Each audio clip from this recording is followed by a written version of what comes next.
Thank you for joining me. This video is basically about Venus through signs, but I'm going to really focus on Mooltrikonas because I've realised I was doing this papers for my Patreon page, and I was thinking I have never really touched on Mooltrikona signs and what do they actually mean.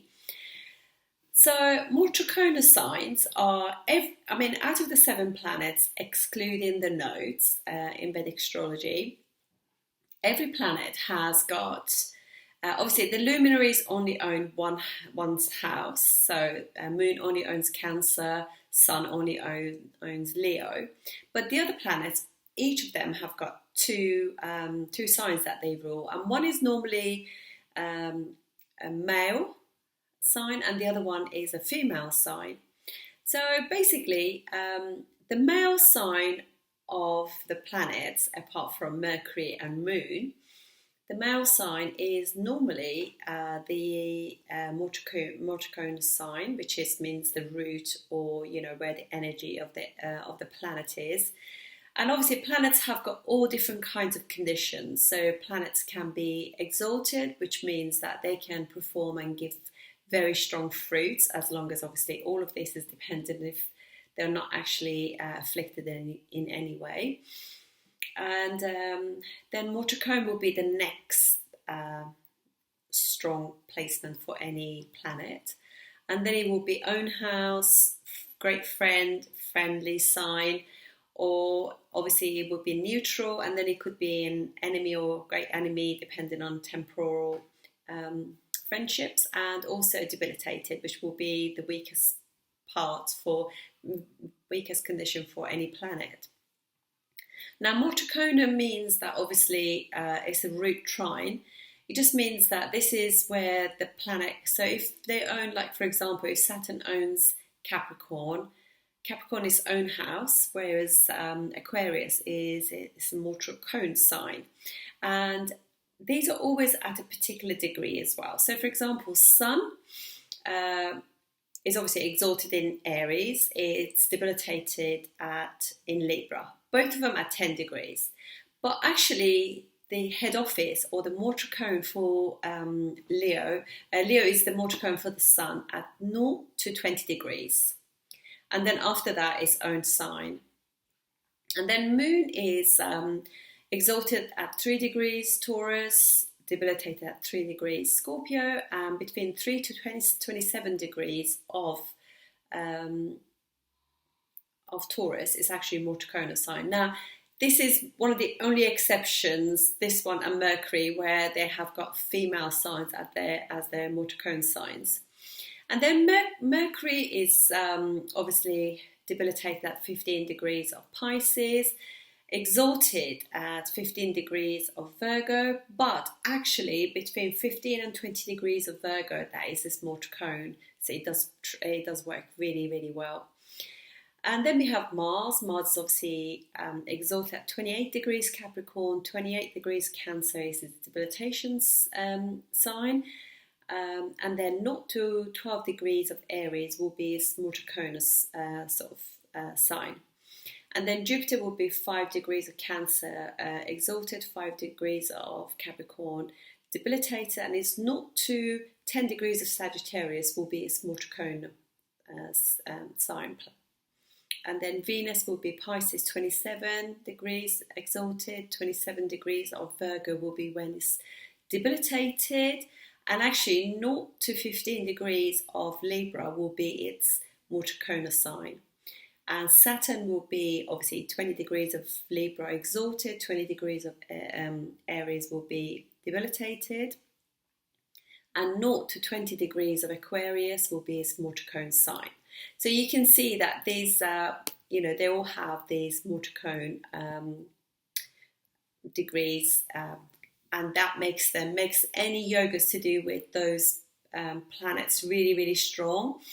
And if at any point, obviously that's the Vargotama degree as well, it makes the planet work really, really well. And obviously you want to check all of these with the D9, make sure that you see what's going on in the D9 as well.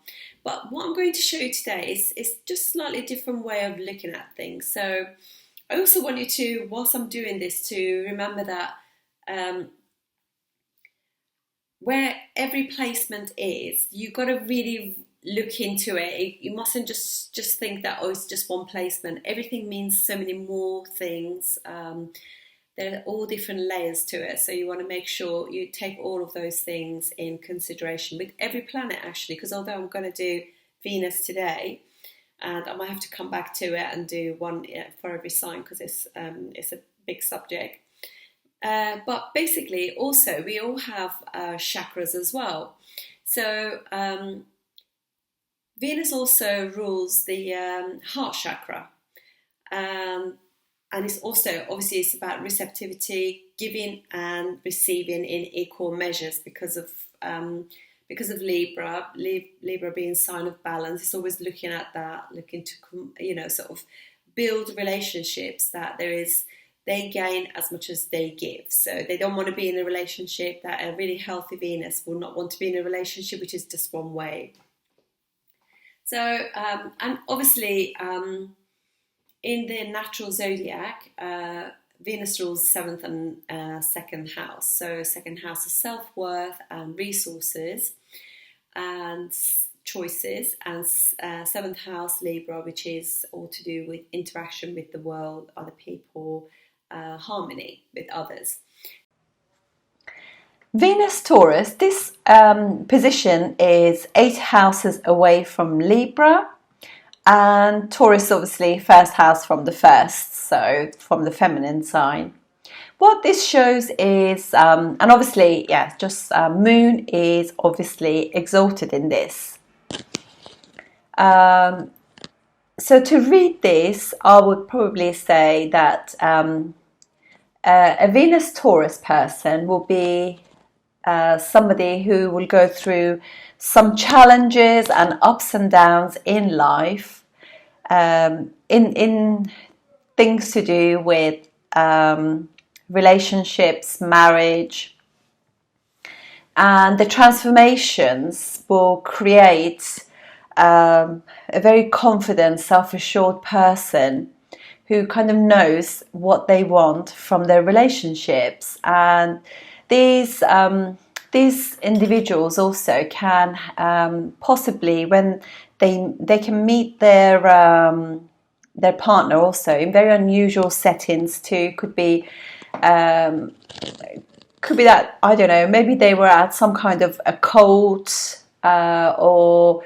psychotherapy or hypnotherapy congregation seminar, and there is definitely something secret about it. So it could be also that they were seeing each other at work and they had to keep it quiet until they were sure that it was not going to be impacting their work or career path as such. So they could have mysteries like that, or they were just like dating behind the scenes. They might have been in a marriage or something and having an affair.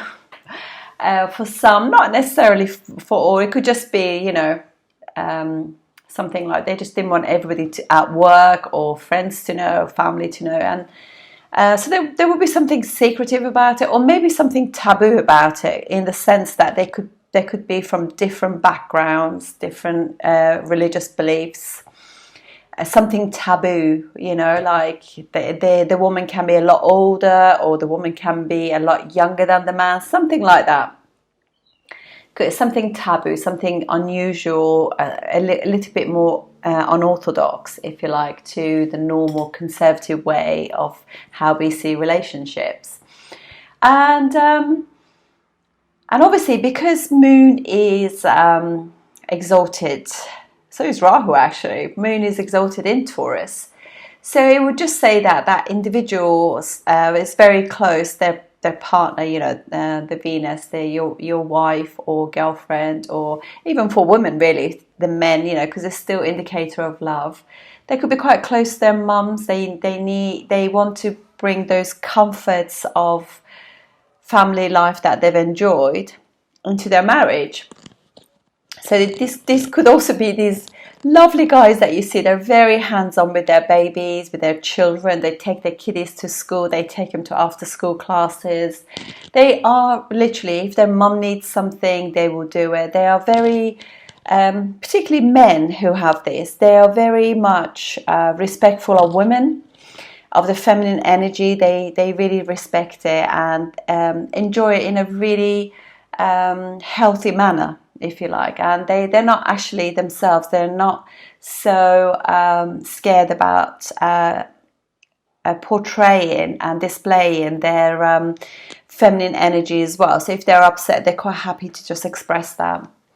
And these people obviously are very confident in who they are, because this is also the second house of the natural zodiac. It is all about self-value, self-care, and making good choices. So the choices that they make, they're very much to do. So even if they go through ups and downs of life, they really know how to make a good choice by even going through these transformational relationships and tough times. They will be very aware of what is acceptable to them and what is not. So they're going to make choices based on good knowledge of what self-love is, if you like. So because obviously both planets of female planets are in a very earthy sign, so they want to create a really nice environment, educate their children from a very young age to have very very sort of good values, strong morals. So yeah, it is literally a very good awareness, and they are very compassionate people as well, because obviously both feminine planets are very comfortable in this sign, and together they can actually grow, sort of like accumulate resources, money, because obviously this is also the house of all the senses, all the Venusian things. They know how to enjoy life, how to express love, how to do Venusian things, enjoy the arts, really comfortable home, wonderful cars, nice travel. There'll be some sort of element of Venusian element in there. Lucky people. So anyway, so this is my take on Venus in Taurus. So after all the sort of ups and downs and the turmoil comes the calm. So it's pretty good. Thank you.